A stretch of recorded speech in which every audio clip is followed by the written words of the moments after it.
안녕하십니까. 여론의 모든 것을 박박 긁어들여서 이제는 각질에 피자국까지 나는 피떡까지 지는 최고의 명품 유튜브 방송 여론고수와 함께하고 계십니다. 자, 국힘 전당대회 먼저 이것도 좀 여쭤봐야 되겠네요. 국민의힘 전당대회인데 지금 27일 이재명 대표 체포동의안 표결, 그 이후에 또 3월 임시국회 이재명 또 국민의힘 사이의 대전쟁. 이렇게 되면 국민의힘 전당대회가 조금 시들해지지 않나 이런 얘기도 나옵니다. 왜요? 이게 이재명 블랙홀이다. 어떻게 보십니까?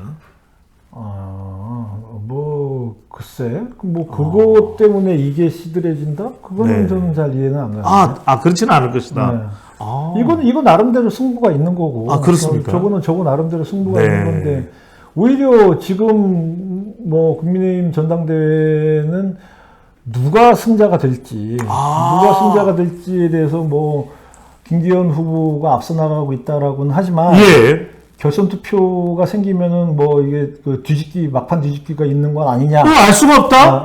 그런 식으로 해서 또 어느 정도 또 재미가 붙어 있는 것 같은데, 시들해진다는 이건 정말 잘 모르겠는데. 단독입니다. 특정 대격변.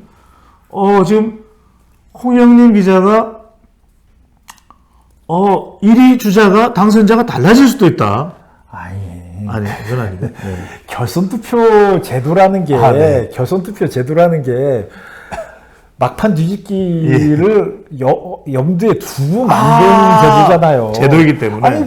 막판 뒤집기가 없으면은 그냥 네. 1등부터 4등까지 순위를 해서 끝내버리면 되는 거지. 목이 메이네. 근데 막판 뒤집기를 하고 싶어서 결선 투표 제도를 만든 거잖아요. 근데 이제 만들 때의 상황하고 지금 상황하고 친윤 쪽에서의 의도랑은 상황이 달라졌기 때문에 그렇지만은 분명한 거는 그 당시 이제 국민의힘 비대위원회 선관위 그쪽 친윤 쪽에서는 분명한 거는 유승민 전 의원이 1등이 되고 권성동 김기현 나경원 이런 반윤이 아닌 다양한 후보들이 난립을 해서 유승민 후보가 1등이 되면 나중에 2등으로 다 표를 몰아주자 해서 막판 뒤집기를 하자라는 의도를 갖고 유승민을 원천 배제하고자 했던 것이 결선 투표인데. 그렇죠. 그거죠. 근데 지금 상황이 바뀌었죠.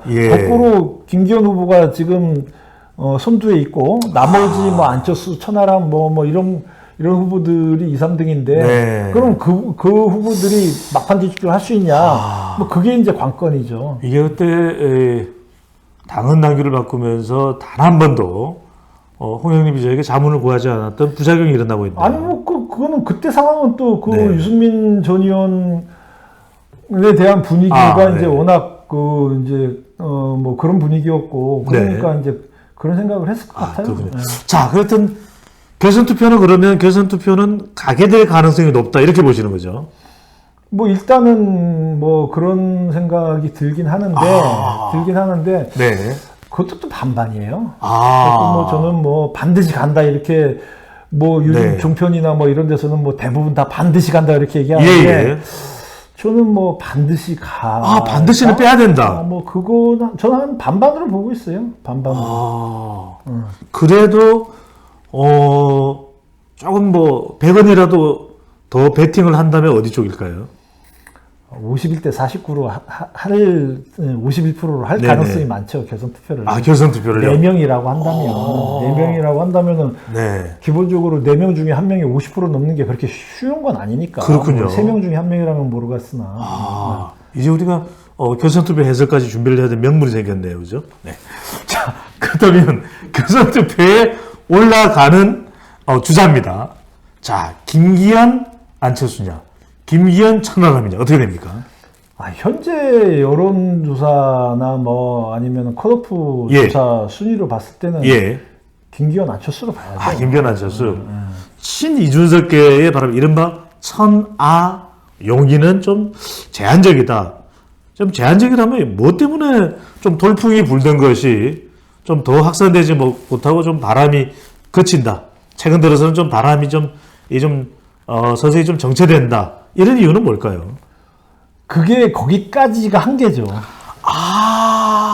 그러니까 이제 쉽게 얘기해서 뭐 지금 국민의힘 지지층이나 당원들 사이에서 뭐 달리 얘기하면 이준석의 지분 내지는 뭐 이준석의 지지가 어느 정도 그건 한 20% 정도다. 20%가 채 안 되는. 안 된다. 안 되는. 뭐 그 정도기 때문에 더 이상 그게 이제 올라서기는 뭐. 아니 이 분석을 하시면서부터는 약간 얼굴에 미소를 띠셨어요. 왜 미소를? 좀 잘 아는 분야신 것 같아요. 아니 뭐 그걸 내가 어떻게 알아요? 내가. 그러니까 20은 안 되고 한 19 정도. 아니 뭐 그거. 예, 알겠습니다.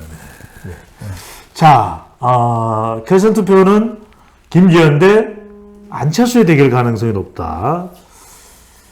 자, 그런데 지금 많은 분들이 또 궁금해하는 것 중에 하나는 일단 뭐 되는 건 그러면 뭐 시종일관, 초지일관 이야기해 주셨는데 김기현 후보가 어쨌거나 저쨌거나 당대표가 될 가능성은 높다. 이렇게 보시는 거죠? 그렇죠. 예. 네.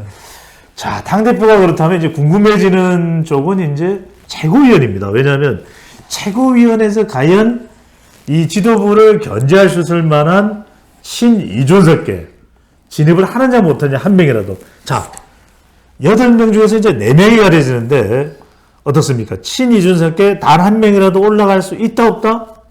한 명 정도는 갈 것 같은데요? 누굽니까?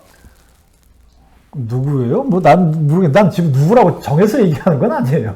그건 아니시고요. 네, 한 명 정도는 갈 수 있어. 제가 방금 말씀드린 대로 한 뭐 15%에서 20% 정도 이준석 그 지지표가 있다 그러면 그럼 뭐 한 명 정도는 당선시키지 않겠어요? 굉장히 쉽게 얘기하시네요. 쉽게 얘기하는 거죠. 이거 더군다나 1인 2편인데. 뭐 이럴 때 좀 얄밉더라고. 쉽게 이야기했는데 맞아. 정확해. 아니 그러니까. 근데 그게 뭐 무성의해 보이는데 맞아. 뭐 허은하 후보가 될지 아니면은 뭐 허은하군요. 김용태 후보가 될지 그건 뭐 그건 제가 모르겠어요. 그건 제가 모르겠으나 아니 오히려 김용태 후보가 될 가능성도 더 있죠. 허은하 후보는 뭐 자력으로 4등 안에 들지 못하면 그 여성이니까 여성 그 지분은 아마 조수진 후보가 가져갈 것 같고. 네네. 아니 그렇다 하더라도 4등 안에 여성이 2명이면 그대로 되는 거 아닙니까? 그렇죠. 그러니까 자력으로 가져가면 되죠. 자력으로 가져가면 되는데 그게 과연 쉬울까? 그거는 좀 우리 방송 녹음하시는 겁니까? 아니 녹음한 게 아니라 어디 쓸데없는 그 광고 전화가 와서 끈 거 아닙니까? 집중해 주시고요. 자, 그렇다면 마지막으로 남아있는 기간 동안에 국민의힘 전당대회의 판세에 가장 큰 영향을 줄 최대 변수, 마지막 남은 변수 뭡니까? 글쎄요, 뭐 변수는 뭐 제가 아까 교선투표 얘기했고, 그 다음에 투표율도 뭐 어느 정도 투표율 이번에 것 같고 50% 이상 될 것 같아요, 안 될 것 같아요? 이상은 모르겠는데 한 40에서 45 사이 뭐 그 정도는 될 것 같다. 40에서 45라면 지난 2년 전 2021년 이준석 전 대표가 돌풍을 일으켰던 6.11 전당대 정도는 될 것이다. 그렇죠.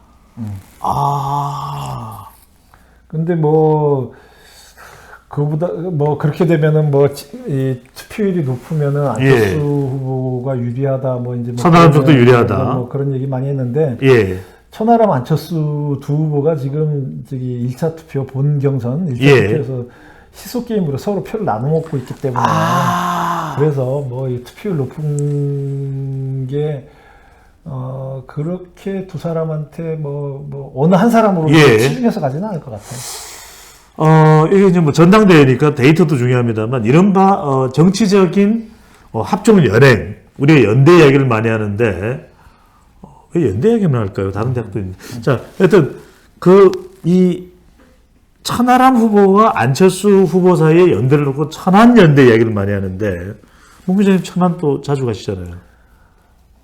그래서 궁금한 게 뭐예요? 천안연대가 가능할까요? 왜 가능하겠어요? 둘이 지금 2등 갖고 싸우고 있는데 둘 중에 하나가 결선투표 올라가냐 떨어지냐 그걸 갖고 지금 목숨 걸고 싸우고 있는데 둘이 왜 연대? 난 천안연대 얘기하는 사람 누가 있는지 모르겠으나 그거는 선거의 ABC를 모르는 사람이라고 생각해요. 나중에 결선투표 가서 결선투표 가서는 둘 중에 하나가 올라가면은 모르겠지만 그것도 난 가능성 없다고 봐요.